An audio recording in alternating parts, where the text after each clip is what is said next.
Dustin, it's been nothing but big fights for you for like the last 4 or 5 years or so. But I mean, you know, I need a vacation, man. I was gonna say, I mean, does this fight week feel special, important, like a big moment in your life? Yeah, I have a very special to me because I have an opportunity to be the world champion. It gives me chills just saying it. You know, I want it so bad. It's very important to me.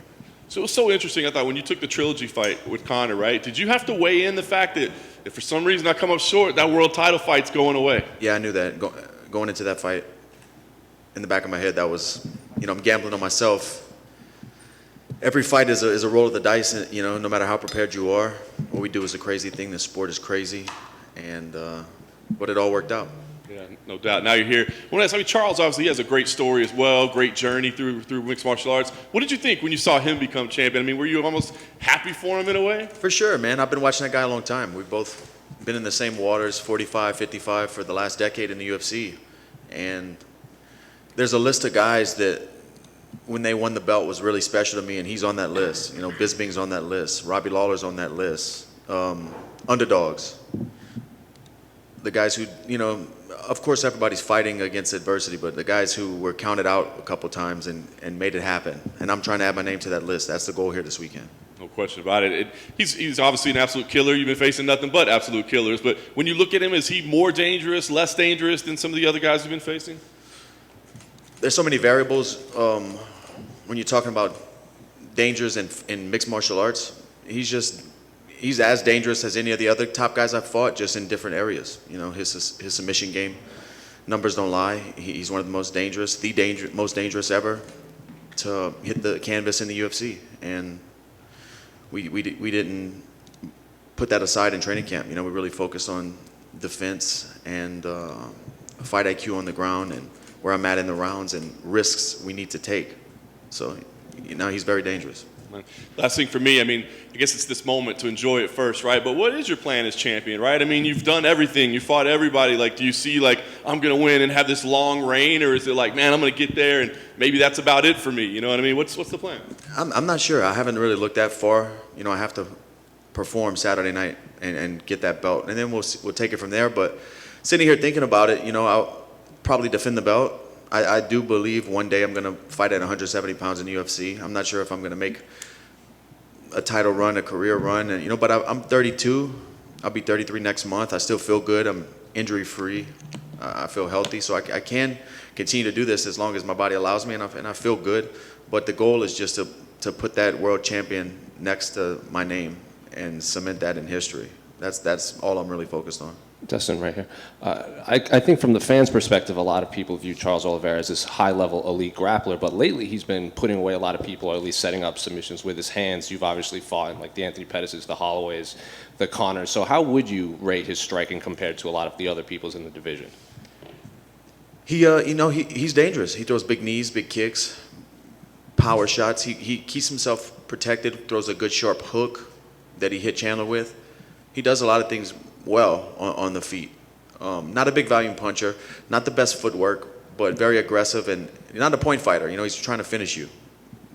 And I know you've touched on this a lot, but a lot of people think, even like Justin Gaethje said, that your will is just stronger than Charles Oliveira. Charles Oliveira, quote, breaks, but that was, what, like 4 years ago when he broke against Paul Felder. Do you still view him as that same fighter? Is that always going to be there, or is that just so long in the past you can't even take that into consideration? I mean, if it's in there, we'll find out. But I can't bank on that, you know.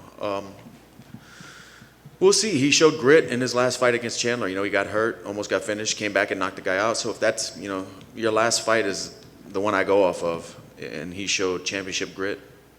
Dustin, back here, right in the middle. We saw on Embedded, you were talking to your daughter through the video chat. Are they going to be here for the fight, the family, this week? They land today. This is my daughter's first fight week.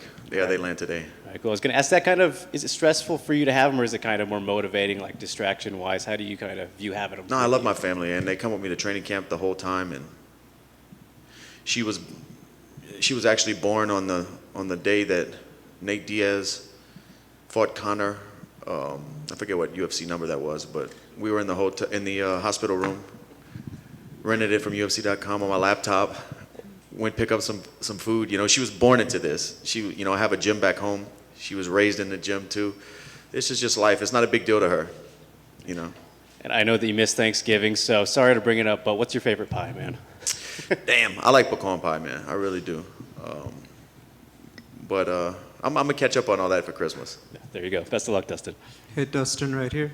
Dustin, not only yourself, but you got 2 other Louisiana guys fighting on the card. I mean, is that any extra motivation? I know they're not necessarily direct teammates, but do you feel like there is going to be a bit of setting the bar early for the South? Man, we got to put on for Louisiana for sure. But I know both guys pretty well. Me and Matt actually have trained together for years and years and years. We were at the same gym for a while in Louisiana.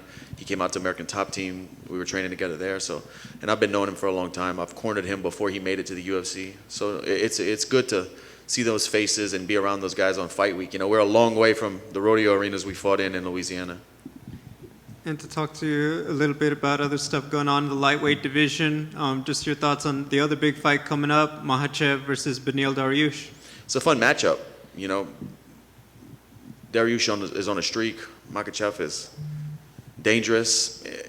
We'll get to see how good his ground game really is when they hit the mat. You know, obviously his wrestling's really good, but Dariush is dangerous in all positions. It's a fun fight. You know, the lightweight division I've said it over and over again, been very top heavy for the last few years.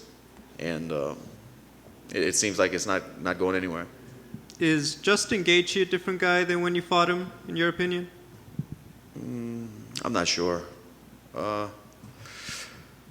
It's tough to say.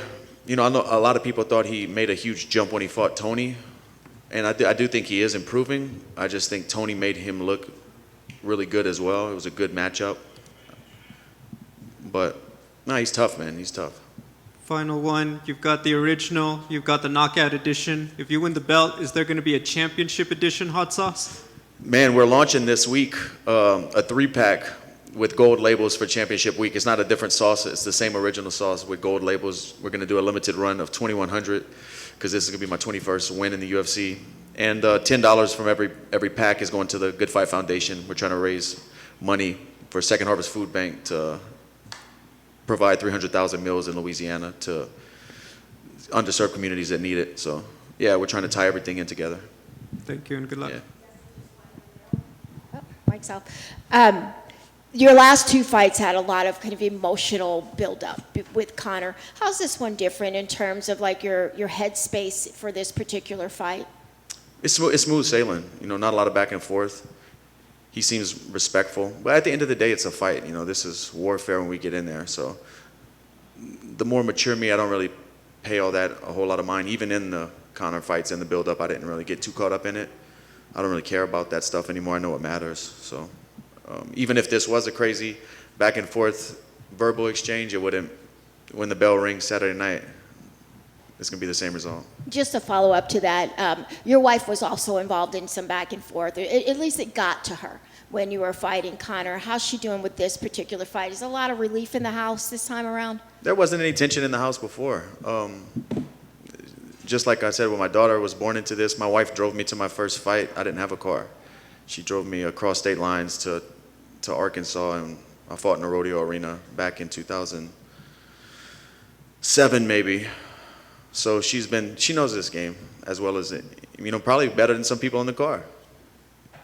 Dustin, hey, here in the back.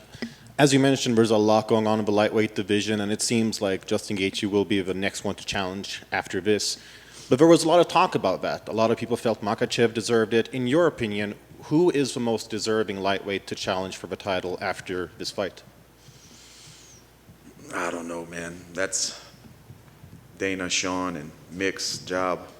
I don't play matchmaker. I just try to put these guys away. Like I said, it's top heavy. I'm not sure. You know, Gaethje had a title fight and then won one since then, right?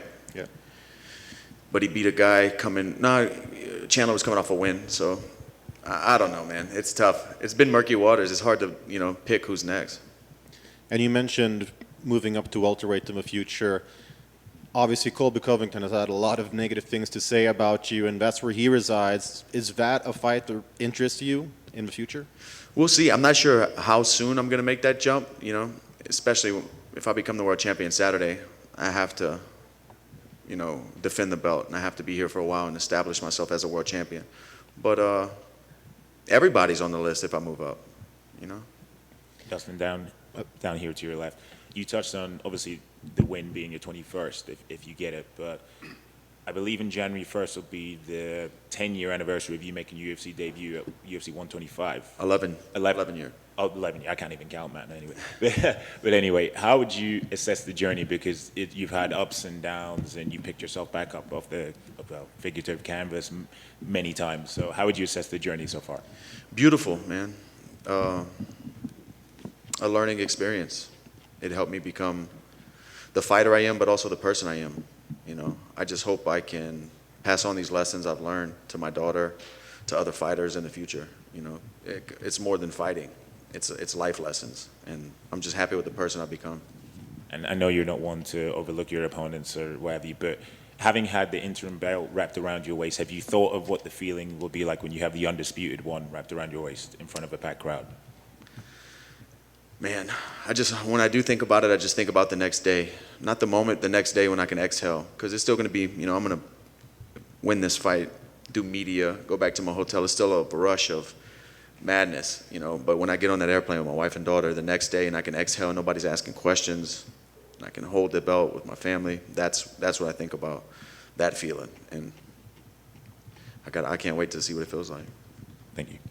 Dustin, kind of right here. In that same vein, you've talked a lot about that promise you made to Jolie about being the undisputed champion. I know you didn't feel, in that sense, completely fulfilled with the interim title. Is that something you're thinking about much this week? Yeah,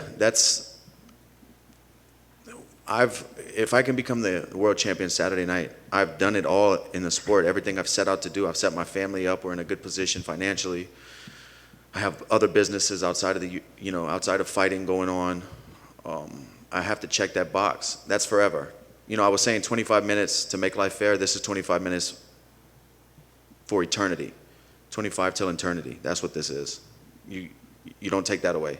Once a champion, always a champion. And it's very important for me and my wife, you know, none of this was done in vain regardless of what happened Saturday night. But it just cements everything that we thought.